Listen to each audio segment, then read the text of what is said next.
This conference will now be recorded. All right. Well, welcome everybody. This is Chris Rader. I've got Monica too, and I don't know. Have we seen Carolyn join in yet? Not yet. Okay. Carolyn's planning on being here too. And today are our little chats about balls in order.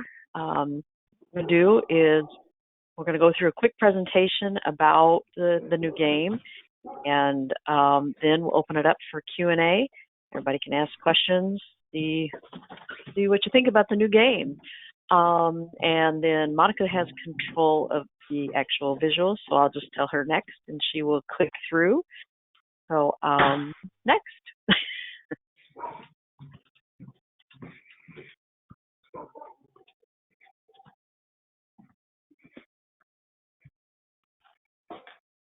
You don't see it yet, do you?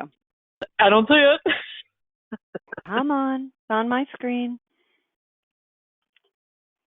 Yes, beautifully. All right. Yesterday, the slides worked great. We had no trouble with our audio, I should say. Let's see here. I know what the problem is. Sorry, folks. Little technical difficulty. It should show up shortly. There you are. There we go. Okay. Sorry. I'm still stuck. There we go. Right. First off, just to make sure everybody's on the same page. If you need the new rules, go to our website, nationaltreibball.com, and under the training and rules, you'll find a link to the NATE rules and regulations. The balls in order game is all described in Chapter 8, and so if you need any help getting those rules, you go find them. All right, and next.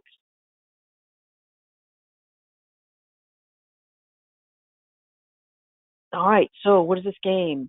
This game, it's a brand new game, and it is very, very like the old game in that all of the rules still hold to our standard game, but it has a few little additional rules that make it way more interesting.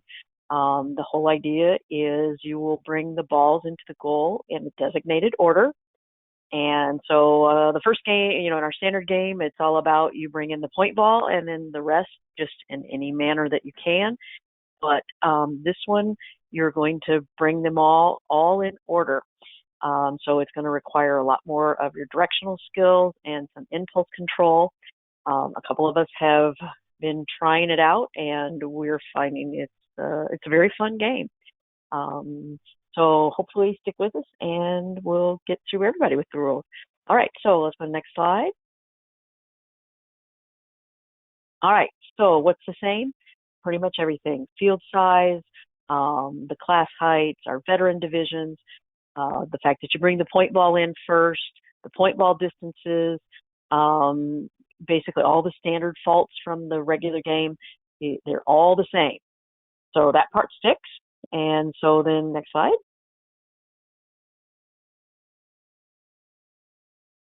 What's different? All right, first thing is the order of the balls after the point ball. The way the rules are written, there's, depending on which level you're at, there's anywhere from 4 to 9 balls. And after you bring in the point ball, the order of the balls after that are predetermined. So either if you're distinguishing the balls by color, or if you have them all numbered, before you walk onto the field, you will know the order of the balls to come in. If the balls come in the wrong order, you will receive some wrong ball faults. So I believe it's 10 seconds for every wrong ball, and so you do receive some point faults. Every level receives some increased time. We certainly, when we were playing with this, we all found it takes a little longer to get these balls in the correct order. So there's increased time for your maximum course time. And then the ball quantity and the formation will change. In novice, there are 4 balls. Checking my cheat sheet, just make sure I don't lie. In novice, there are 4 balls. Intermediate still has 6, and advanced still has 8, but Masters was up to 9. And then the formation changes. We are going with more of a diamond formation instead of the triangle formation. So that certainly makes a difference how the balls break and what it looks like after that first ball. All right, so next slide.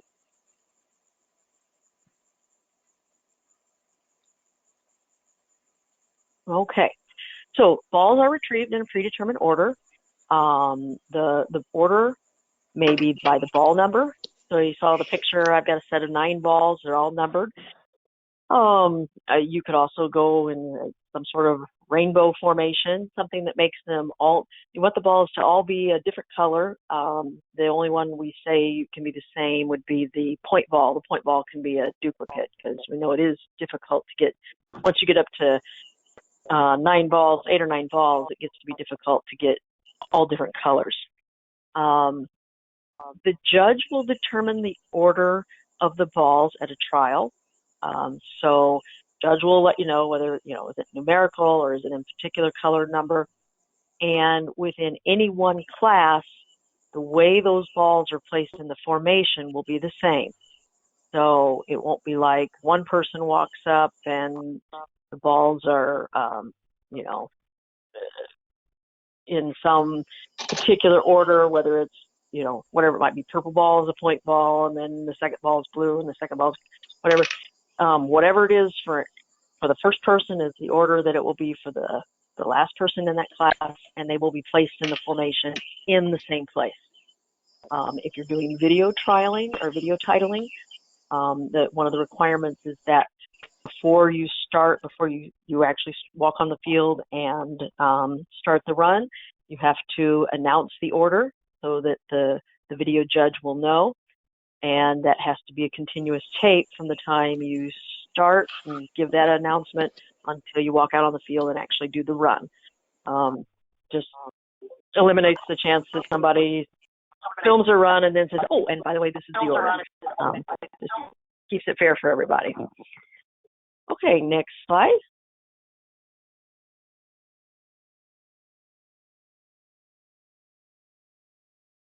All right, so what our formations look like? Like I said, we're working on a bit more of a diamond formation. So the novice is easy. It's 4 balls, and it's very easy to see that formation. So it comes down to 3 rows. The intermediate is actually up to 4 rows. It has the 6 balls, but instead of being that 3-row triangle, it's now a 4-row, I call it a mutated diamond, but more of a diamond formation. Advanced will still be the 8, but it also will have 4 rows, and it's in a diamond formation. Again, for me, it's a little bit of a mutated diamond, but it's still more of a diamond than it is a triangle. And then when you get up to the Masters, we're back to a very clear diamond formation, and there are 9 balls, so it is actually 5 rows. And I guess in our mind, as we played with this game and ironed out the rules, we were pretty confident this was going to be a more difficult game than our standard game, and going to bring in some new skills. And you can see just from the formation alone, that initial break, it's going to look different the way the balls roll out than the standard game. So certainly some different rolling from our standard game. Okay, next slide.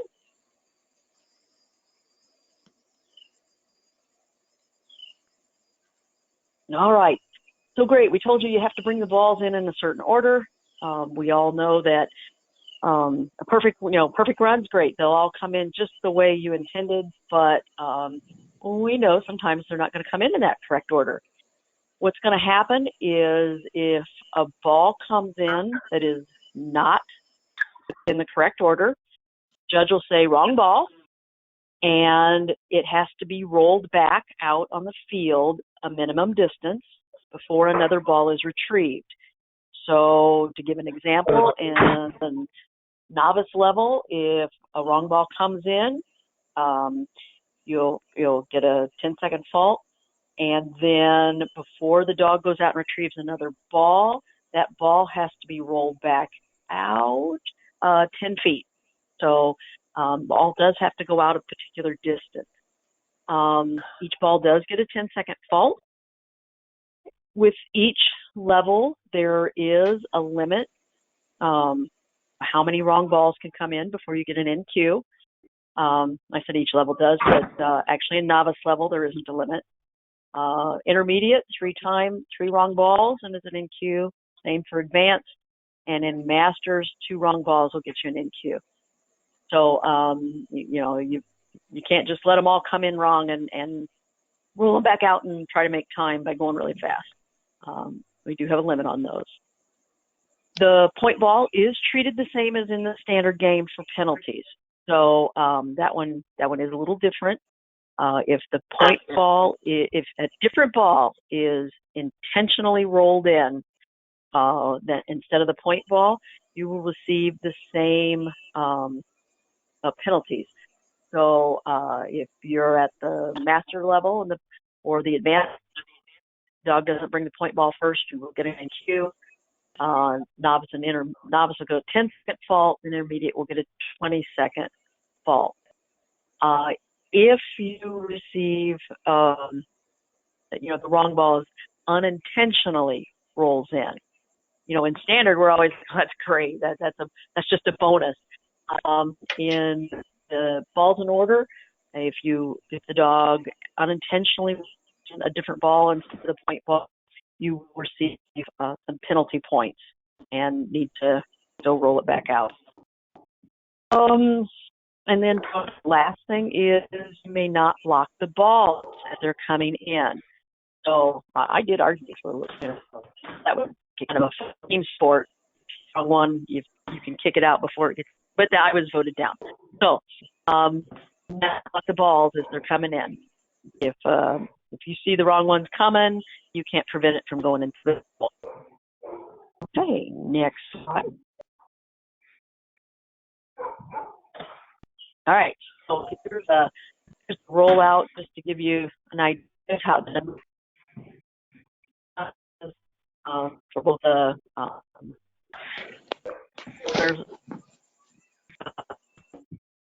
veteran divisions.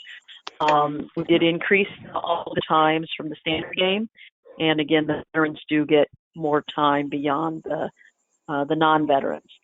Rollback distance 10, 15, 20, 25. So the graphs and that master level, it's still pretty easy to get that ball to be that minimum rollback. And then, of course, the maximum number of balls in queue. Okay, next slide.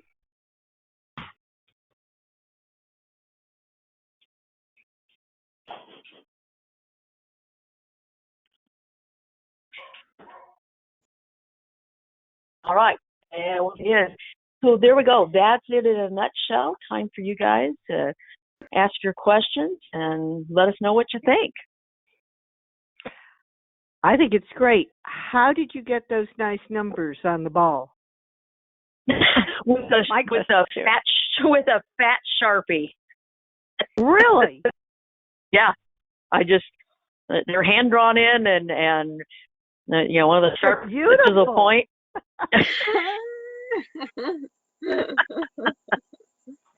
we were having in some of our really hot weather. I sat and it's like, well, I'm not going out there, so I think I'll number my balls.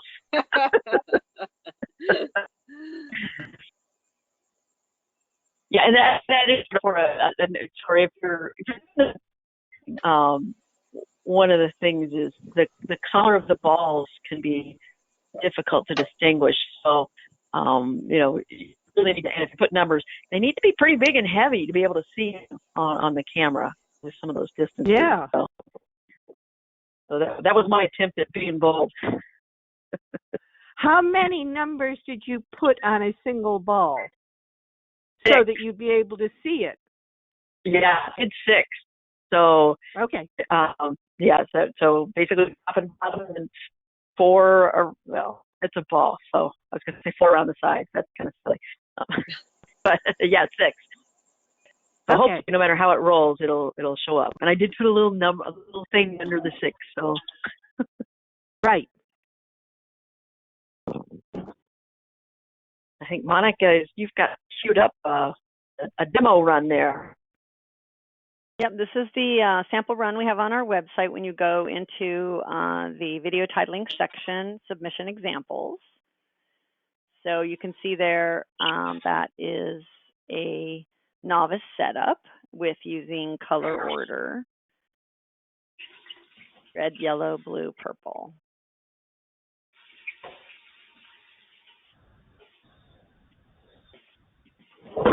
And the video won't really play on this webinar, but you can kind of just see little, jumps of it. So yeah, we get little jumps, little clips.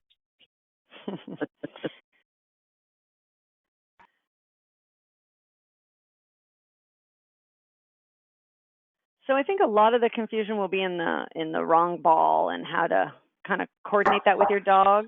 And I'm wondering if we can kind of go through that. Right.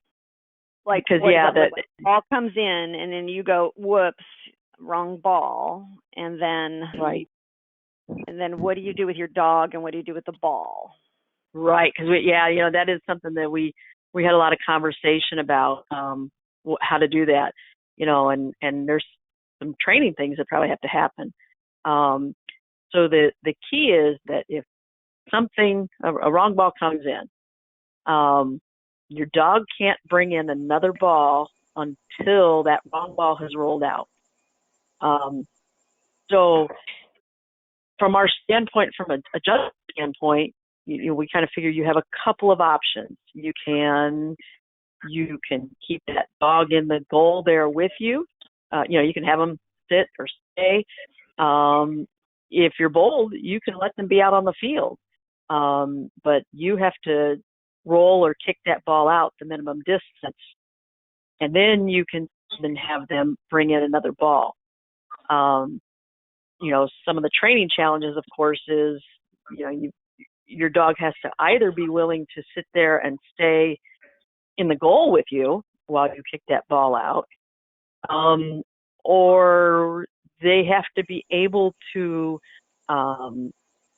go somewhere else and ignore a ball that you've kicked out. I think a lot of us know that, if I'm standing in the goal and I kick the ball out, that rolling ball is, at least for my dog, way more exciting and important than any of those stationary balls. Mm-hmm. So, that became something that I realized that's going to have to be a thing, because I envisioned some wrong balls coming in. And I shouldn't say I envisioned it. I've already been playing it, and they sure do. Even if they come to break, wrong balls come in. And so the ability to and direct them somewhere else. They can't bring it until that wrong ball stop over that line. We did make another, and I believe we've got this in the, we didn't actually speak to it. Okay, yeah, so it is in the rules. If the dog may stay with the handler or in the goal area or move aside. Oh, so if you try to roll a wrong ball out and it doesn't go far,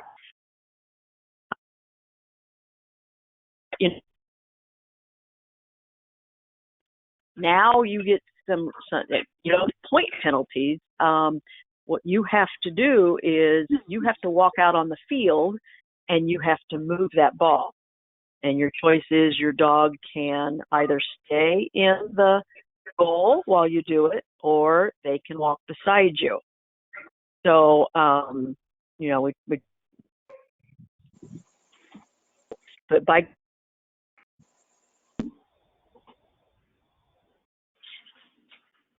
Chris, you're breaking up a bit. Is anyone else hearing Chris break up, or is it just my phone? Yeah. No, it's breaking up for me too. We're in the middle of a storm. So. You're having another storm? Yeah. So Monica, you take it on. You talk about it. So. All right. Well, let me try to. What you were describing was a scenario where the ball does not roll out the full rollback distance, and so in that case, you're like, oh man, it only went 15 feet. It was supposed to go 20. So you can walk out onto the field to push it out farther. and at that point you get a penalty for leaving the handler area, correct? No, you don't get that penalty. That's one you have to do. Okay, but great. All right, it's all time. Yeah. Okay, so you lose the time, but you don't get a penalty. Okay. And your dog, you're saying your dog, you can leave your dog behind you in a stay, or you can have them go alongside you as you go out to move that ball. Okay, I'm glad you clarified that, because that was confusing too. And I was going to say that when, depending on your dog, if you have a dog that is going to want to follow a rolling ball and like go toward the rolling ball, that'd be their first choice instead of the ball they're supposed to go to.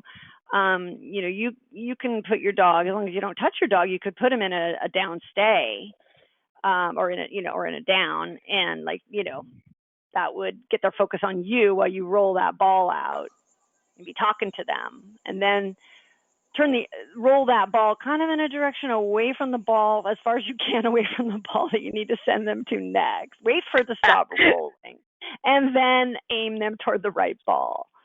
So that's the technique that I've been using. Right.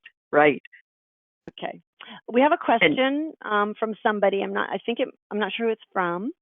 Are there rules as to the order the balls are set up in the field besides the pattern? And the answer to that is no. Not for video titling, just that it has to be stated before you start the run. And then, as Chris mentioned, at an actual live trial, once the pattern is set by the judge, it would be the same for everybody in that class. So that everybody would have to bring in the ball closest to them would be the blue ball or ball number 3 or whatever it was. So that way it'd be the same for everybody in case there's a particular. We tested. We really wanted to see, was there a way to that was easier or harder, and we did a bunch of test runs, and it actually just seemed to be completely random. So we didn't feel there was any need to set where the balls needed to be, but we did do a lot of test runs.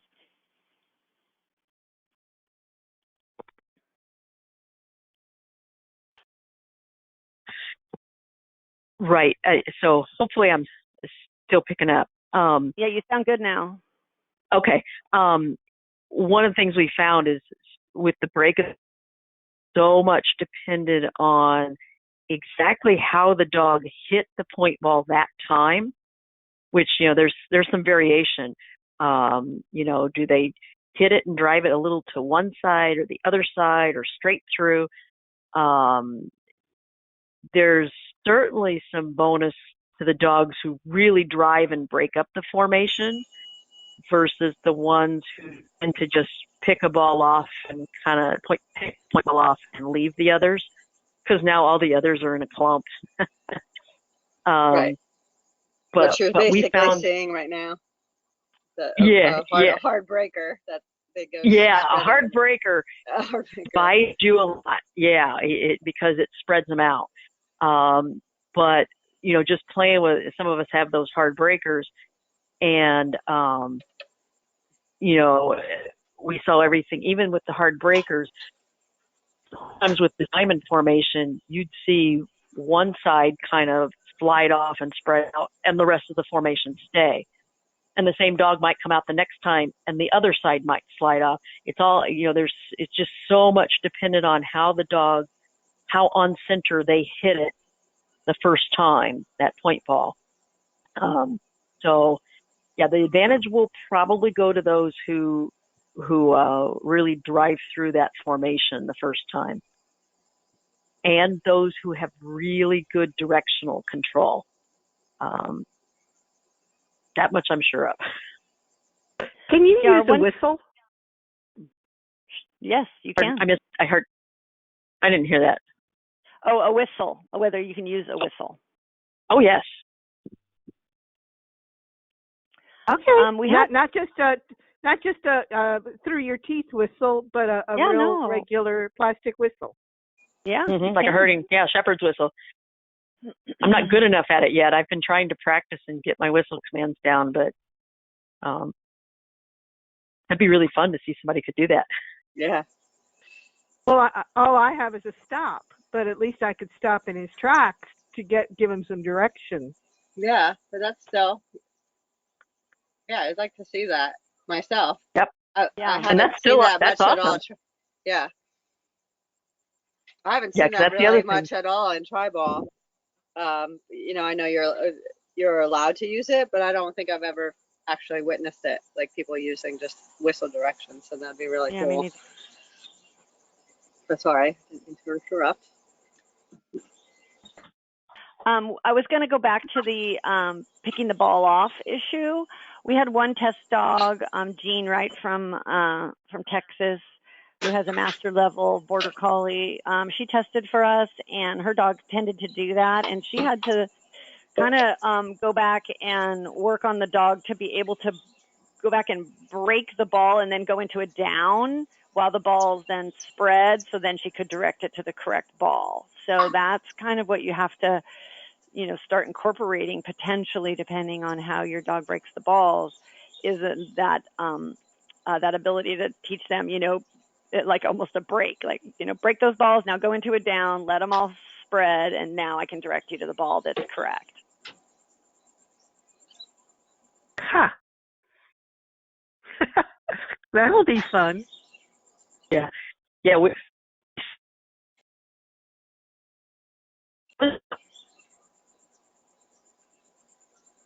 And what do you need to train? Some of the things we envisioned were, one, the directionals.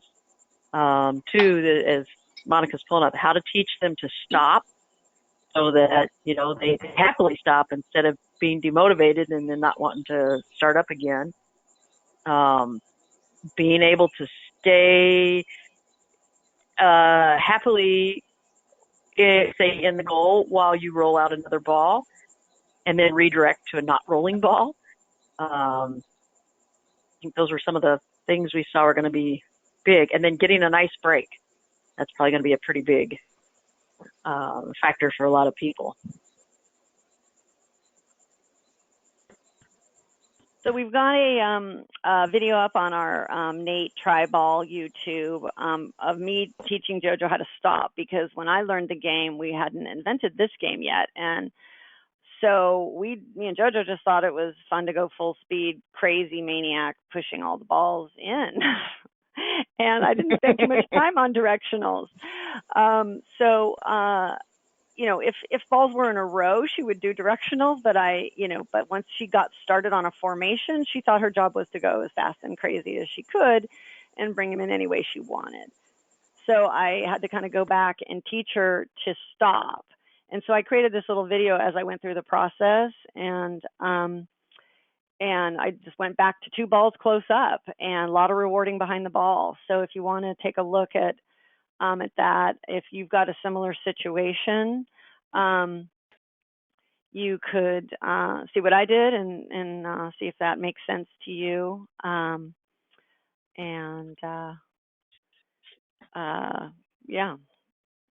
It went fast, because she is an experienced dog, but it was like, oh, okay, you want me to stop in the middle of this, and we just really had to slow the whole thing down. So if anyone had any questions on that, I'd be happy to answer it now or later.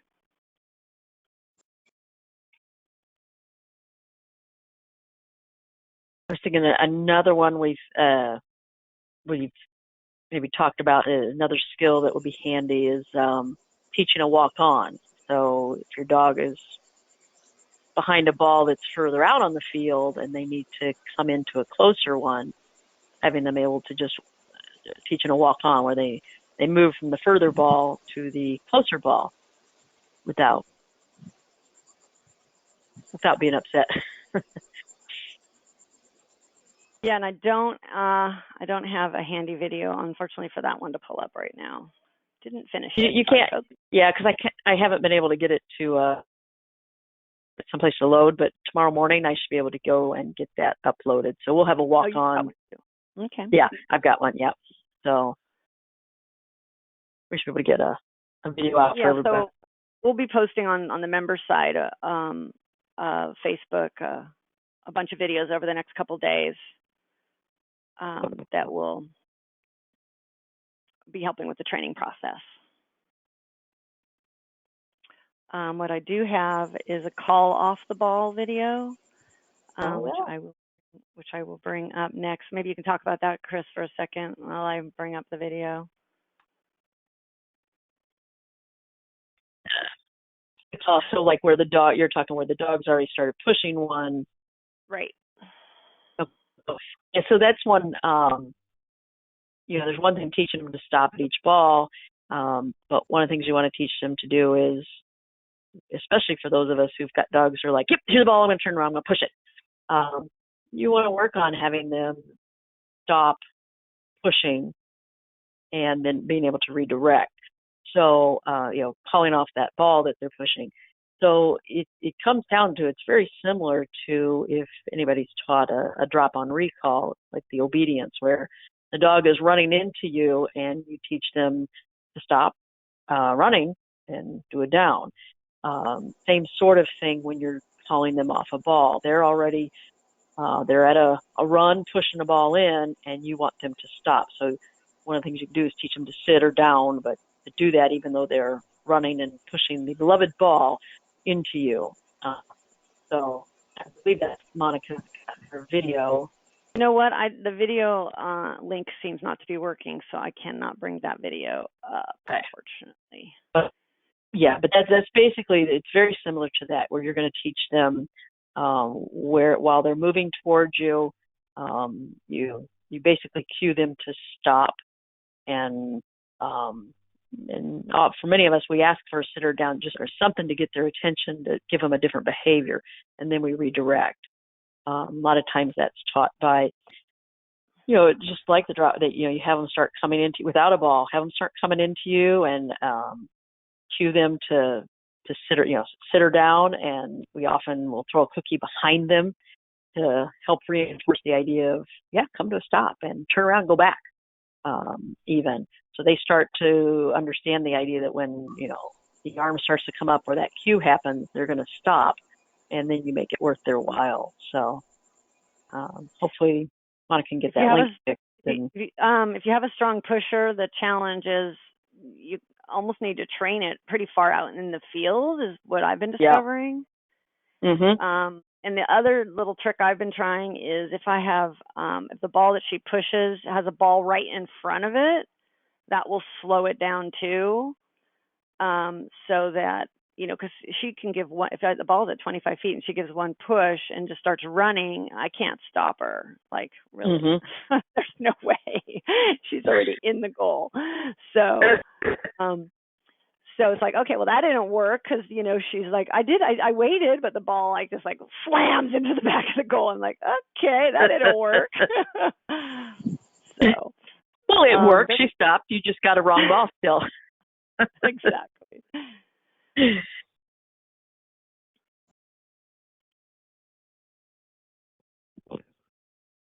Anybody have any other questions on the rules that are coming up for them? Turn your microphone on and ask, or you can put it in the chat and I'll watch for it if you're not wanting to speak.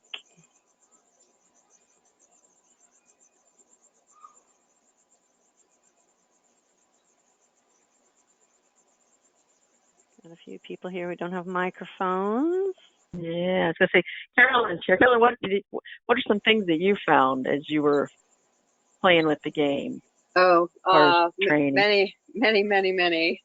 I actually found, I think, Monica, you just nailed one of them. Like Bodhi, the Border Collie, actually had more difficulty with the novice than the intermediate because of exactly what, not so much that he was pushing and roll the ball in, but when he was playing novice standard, 2 or 3 balls would come in just because of the heavy pushing. So I found it that I was pushing, I was tending, but a lot of the runs I didn't submit because I was pushing out more balls than he was actually pushing in. So I found that, and you can see by the surface that it's a slick surface, and he's just nuts. He's a nutty dog, and he's powerful. So once we went to intermediate, it was a little bit better. Advanced is easier. He's still working on that many balls, but so that was an issue. Like just if you have a really fast dog and a heavy pusher, novice is I think going to be a little more challenging to call off your dog if the wrong ball is coming in. And frankly, if it I've had situations where he's pushing the right ball, but another ball is in the way, and that one ball comes in first. So that's unfortunate because he actually is on the right ball, but the other ball actually comes in the goal first. Where in standard, that wasn't an issue. That was just like bonus. I got that ball. Right. But now it's just like, he's just like, what? Now you're pushing it out? That was just, it was accidental ball. So he was a little, he's already a barky dog, but that I think really, it's just like, why are you pushing it out? So watch the screen. I'm gonna try to have you guys see this. What you're talking about. So he's behind a dark green ball, and there's that lime green ball real close to the goal, and then he pushes. Yeah. And hopefully you guys can see this. Now the green ball's behind that ball, and it just goes right in.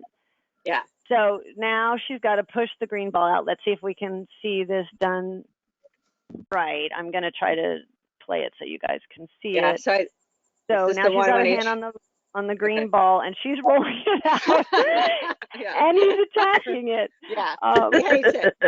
And I think I even say like he was just like, and then the ball, I wound up rolling the ball too far. I remember this one, But so I had to go back, and I really had to just work on that training right there because he's just like, what are you doing?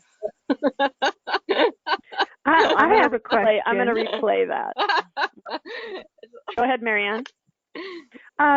Is it required then in novice that the balls be set at exactly whatever the distance is, or can they be out farther? I know they can't be closer. Yeah. They do need to be at the distance set. That was we did talk about that, and we were like, let's not get too crazy. Okay. So in this case, Carolyn pushed that ball out, but she was so flustered that it went all the way off the screen. And so that was a bad run. Yeah, so I just stopped it right there. But that was so. There's I think this is when we were just trying to figure all this all out of like how to roll out the distance, and then so this is things that people are going to have to keep in mind based on what surface you're playing on, and if you're doing trials. A dirt surface, people that have horse arenas, the ball's gonna roll slower, faster. I know, Chris, you play on an indoor surface, and that Eric in Washington, that indoor surface that he had was super slick, so the balls went flying. But then if I play out in the grass, it's like a whole different. It's like teaching two different games when I do. When I play outdoors. Unfortunately, the weather is either too hot, raining, or whatever. I would much prefer actually to play outdoors. It actually makes the game a hell of a lot easier to play outside because they don't go flying, and I don't have all those balls coming in. And but that's not. It is something that's going to be affect different people in different ways depending on how hard the dog pushes and the surface. But yeah, I'm glad that you had that video because that was, I think I was just like, I really just got to take a couple weeks and just practice pushing balls out and having him lie down. Do you put him in a down now? Yeah, now he's in a strict down, and that's kind of how I started doing more of the team Treibball training because I realized he really needed work with just the control. Because he just couldn't stand the fact that, Pappy was running around or another ball was running, or, like amok. He just can't. He doesn't understand why I can't go get that thing that is moving right now. And he's having, it's a whole different training thing. He doesn't so it is a lot more challenging in that respect because if he does accidentally hit another ball and I have to call it off, now that ball's still rolling and I got to guide him to another ball or another ball that isn't rolling. Yeah, he's just like, but that one's rolling and it's getting away. So there is like this kind of just like not understanding, I guess. And I'm thinking, border collie, yeah, in his mind, you want to get that sheep that's running away. So they're definitely Right. So it makes it fun. Actually, I like it because it seems like it would be more like the herding, like that no matter what's going on or what the dog thinks should happen, you have to have control and say, no, go over here. So I brought up the run with the, again, it's the lime green ball that's your problem ball. So in this run, with the point ball, which is black, the lime green, which I guess is in front, gets pushed in. So there it is in the goal. And he brings in the point ball beautifully, but then you send him out to push another ball. Right. Yeah. So that's why that's why I wrote unusable. So, yes. This was the early things when we were it was already NQ because I didn't push. An NQ. Yeah. Just to clarify, if you is on video titling, you won't have the judge to call wrong ball. So that means you have to keep track. And it is helpful to have someone on the sidelines with your ball order, especially if you're not, if you're not using the numbers, if you're using colors. And this wasn't rainbow. This was back when we were just testing. So this one is why you're not seeing rainbow order. And if you, so that'd be one of the things you want to check on your video before you send it in, that you didn't, that you got your ball order correct.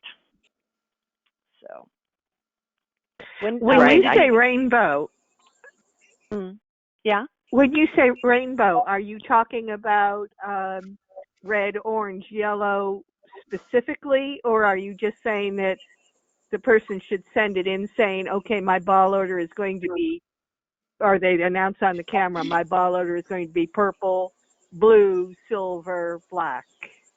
It doesn't have to be the order of the rainbow colors. No. Yeah, because I'm certainly not going. I've bought so many balls because I taught different size balls. Size dogs, right? So I've everywhere for 35 to 55s, and there's no way I'm going out with mine. I try to get as many colors, so I'm going to have to start labeling. But I have black, I have grays. So I just go, like for this one, I was just like black, dark green, like, so I tried to, so I can remember it. I'm trying to keep colors that I can think would come next. And then I kind of kept it in a couple of them. I kept a cheat sheet in the goal so I would remember, because when they get scattered like that, you have a dog barking on your face most of the time. So Carolyn, you get kind of frazzled. Yeah. So this is how I did it. Yeah. So on the screen, I put up this is the very start of the video. So she had it on a piece of paper, held it in front of the camera. And so there's her ball order stated for the video titling. And then I think you took that with you into the goal. Yeah. So you had that. And I don't know, this is the one where you looked at it. I think it was a different one. There, you're looking at the paper going, what's that? Yeah, well, because it's hard, it was new, and like when it's happening, and there's so many things you're concerned about, especially with the video titling, you're worried about like the film, you're making sure that the balls like stay in the film area, and I'm of course worried about what Bodhi's doing. You're not,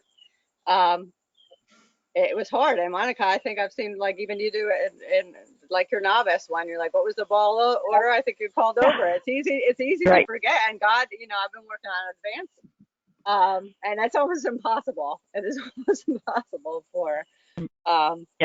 So I do. Yeah, I've even found. I found even using the numbers. Yeah, I think the numbers is probably how I'll have to.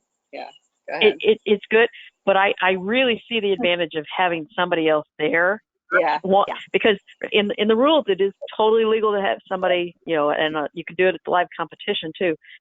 Somebody or assistant, judge, whatever, can be announcing the next ball. So, after the black point ball comes out, someone can tell you dark green, red, whatever. So having somebody on the sidelines telling you you're up to 3 now, or red ball's next, that can be very handy.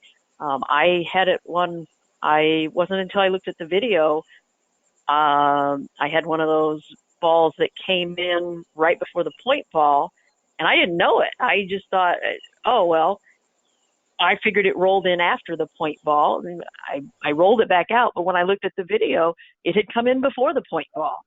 So, you know, it would have been an NQ. So having somebody on the side going, nope, that doesn't, no, wrong ball, it'd be awfully handy, even for video titling. Make it easier for you. Definitely.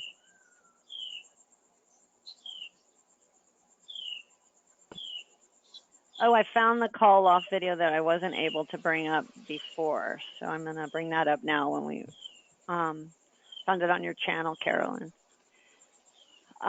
So you want to talk a little bit about call off with this video? Yeah. This is just so you know, like this is a lot of times when I do these, like I had just finished a class, and I'm also,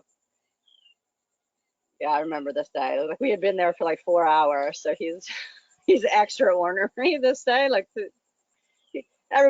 anybody who has dogs understands like that some days are worse than others. This is one, but yeah. So this one in particular, like you can see, like he's just, what do you mean? I gotta, but I'm purposely like pushing the balls out and getting them rolling and trying to call him off him. So he's a bit frustrated in this video, but this is kind of what I had to work on with him. So you see, I stop him right here. I try to, right at that purple one, I tell him to stop, and luckily it didn't go in the goal. And right there, I told him to stop too. Nice, that's amazing. That was beautiful. So it's not easy. It is not easy. And on the smooth floor, it's a lot harder. Yeah, you can see how quickly that the balls were coming in, and so his stops tend to be, he takes 2 or 3 steps before he actually does it, and that's what is very hindering. Like in a novice or intermediate, advanced, he can get away with it a little bit more, but I'm really trying to get him to just be like, as soon as I say drop, he's going to do it, which he doesn't do right now. He's not just going, oh, you say down. He's still going to take a few steps, bark, and then he's like, fine, I'm going to stop. So I'm really, it's something that I'm working on. And again, because he's in such a drive mode when that is going on. And I worked on the down on recall just as a practice, like with no balls, just, you know, come forward, down. But it's completely different when he's in that, as Monica called, you know, the knows with JoJo, in that hyper state, that push, like brain. Is this one of his? This is one I actually haven't watched. It looks like we were just sampling the I'm using like treats and stuff here, because this is a practice. But he actually, it was it's not easier because there's a lot more balls involved. But as far as, I'm not worrying about if the balls are flying into the goal.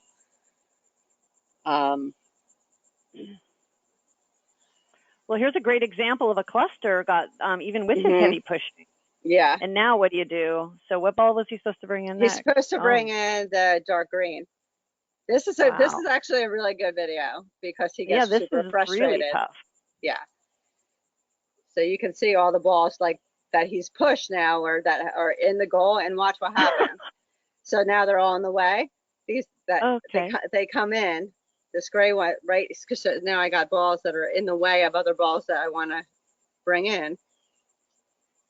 So I think he eventually, so he has to get this light gray one. That gray one comes in. This is good. This is a good one. He gets really mad here. We can't hear the audio, so that's kind of nice. Yeah. All right, but that gray ball is not over the handler area line yet. But it will be.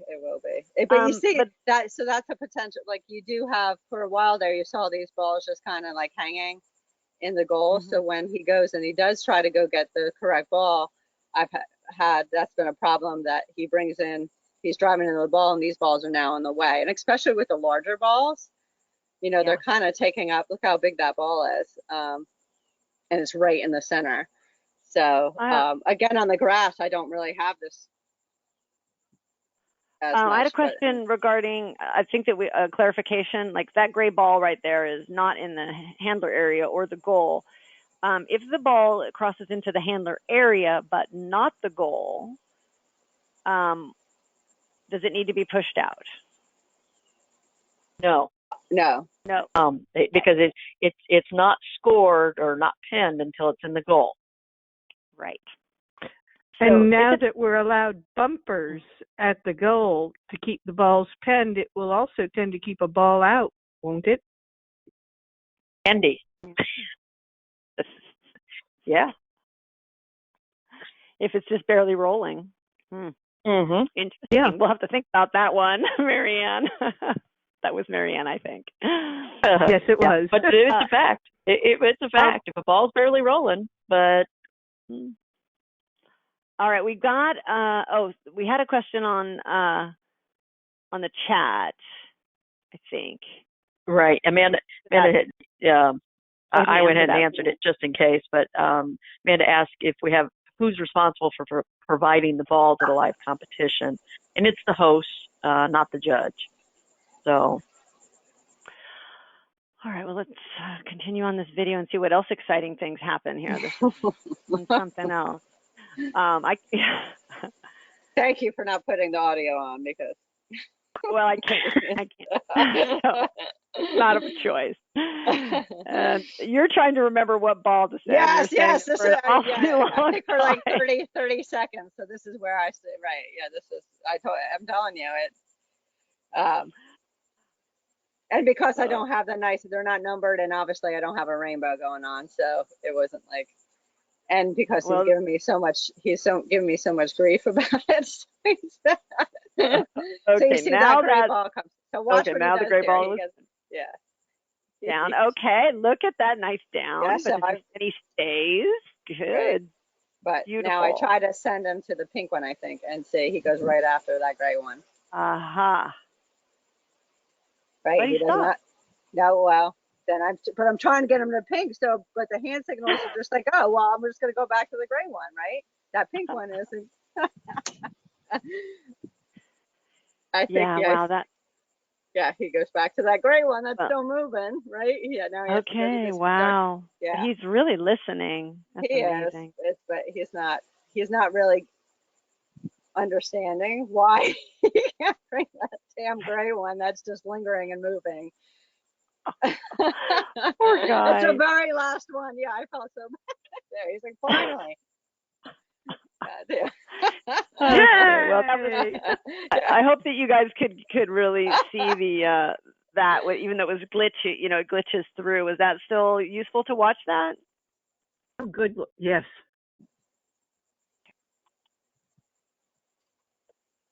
Yeah, I think I was just like, phew. I think my hand signals at the end, like, oh my God, we got through that.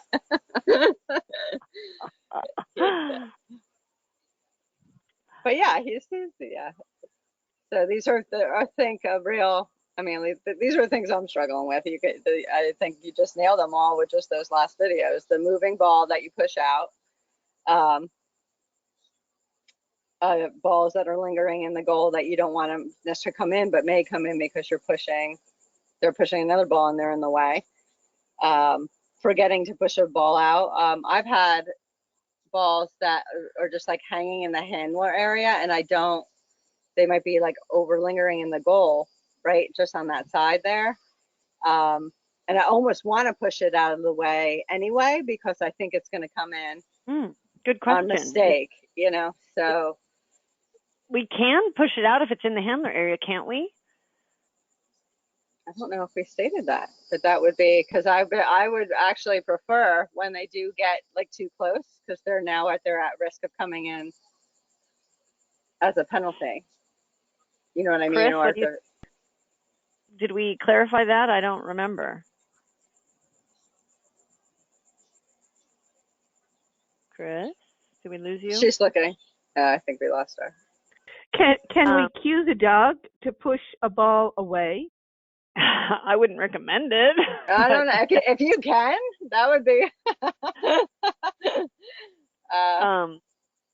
I think I have been pushing balls out from that are in the handler area. Okay. Myself. So Okay. I think that's something we're going to have to clarify. So we will get back to you guys on that. But I believe that you should be able to or can. Okay. Because there's a couple of Pappy's, because he has the smaller balls that just kind of like linger in the handler. I've written down that question. We will clarify that. Okay. Yeah. And then I've got another video queued up here. Let's see what other funny things happen. Let's see where. Oh, we only have 1 more minute.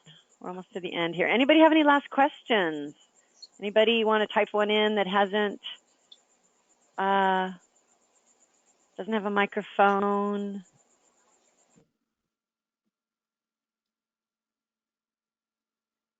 I'm just lazy being on mute.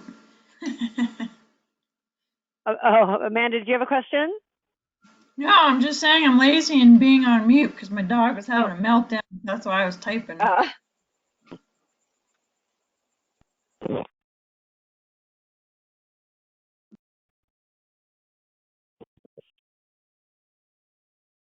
All right, well.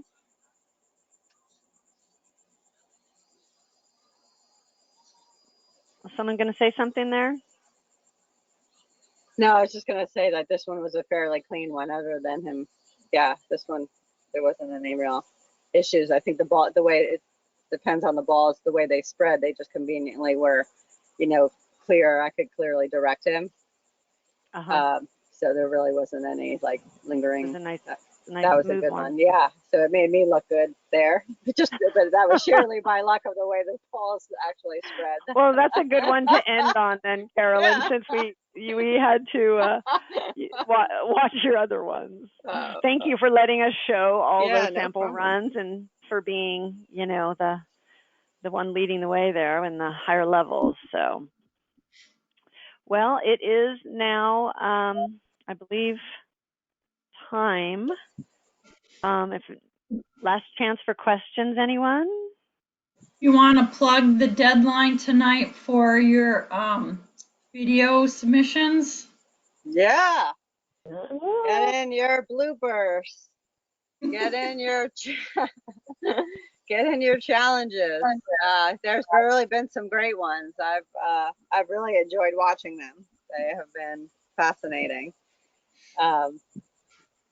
So yes, deadline. Thank you, Amanda. You're welcome. And thank you, ladies, for putting this so nicely together. The presentation and having these videos so easily accessible. Very nice job. This was wonderful. Yes. Thank really you. Is. Yeah. And we do have one more question. Deb has asked, if she joined late, is it available to listen to or watch from the beginning? Deb, are you a member? We hadn't determined yet whether we were going to post it publicly, but I think at the very least we'll post publicly for people to contact us if they'd like the recording. We hadn't really had a chance to discuss it. How does that sound to you, Chris? Right. I mean, yeah, and we have it recorded, so we will put it up definitely for the members to see. But if you're not a member, you can just email info@nationaltreibball.com and we can get you the recording. And thanks for coming.